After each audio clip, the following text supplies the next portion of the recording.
All eyes will be on Milwaukee, and all eyes will be on that man. The main event of the RNC tonight, former President Donald Trump will take center stage for the first time since his attempted assassination over the weekend. He is expected to focus his remarks tonight on unity after reworking his speech in the wake of that shooting and amid Democratic infighting over the future of their ticket.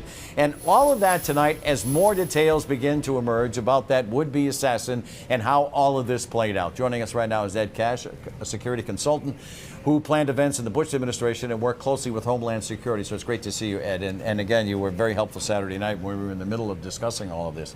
So let's start with what we're learning about the suspect, the alleged suspect, Thomas Crooks. He may have posted on a site, a gaming platform, before the shooting, and authorities are still trying to figure out if it's legitimate. But the post said, July 13th, which was Saturday, will be my premiere. Watch as it unfolds. And he also apparently, at the same time, searched images of both Trump and President Biden, dates of Trump's rally, and the DNC. So how does all of that add to the picture that we have of the 20-year-old in question? Yeah, right now they're going back through his phone, his laptop, anything he's ever posted, any events he's ever been at, and just peeling back the onion and seeing if they missed something here, right? You might have 1,000 people that, post something online, but which threat is real and which one you can't. They don't have unlimited resources to go to 1,000 different threats online. So they're peeling back the onion now and seeing what was real and was something missed. So as we peel back the onion as to what happened, just the timeline of that day, we also know that, and this is what we're learning, that 20 minutes elapsed between 20 minutes, by the way, when the U.S. Secret Service snipers spotted the gunman on the roof to the time the shots were actually fired at the former president. This was before the former president actually took the stage.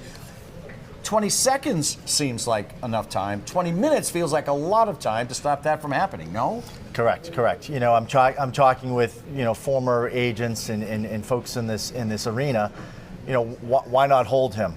Can you hold him before they find this threat? And was the former president pushing back? No, I want to go on stage. Radio communications. If a local law enforcement officer is saying there's something going on here, is everyone on the same page with the radio communications? Was that message relayed?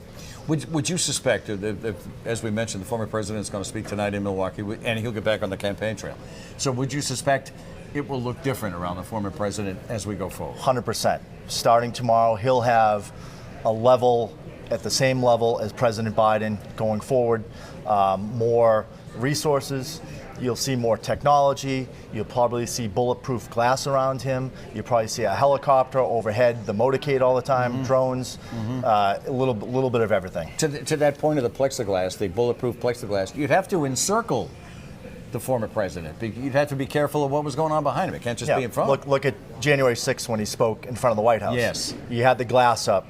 A few years ago, you had Joe Biden, Hillary Clinton, Barack Obama in Philadelphia. There was glass all around that facility. Every little layer, from electronic measures, more searching online, to physical measures, is on board. And they'll also try to encourage them to do events inside. But we know wants to get out and shake hands, right? And it isn't always going to work. And it's always great to see you. Thank you. As well.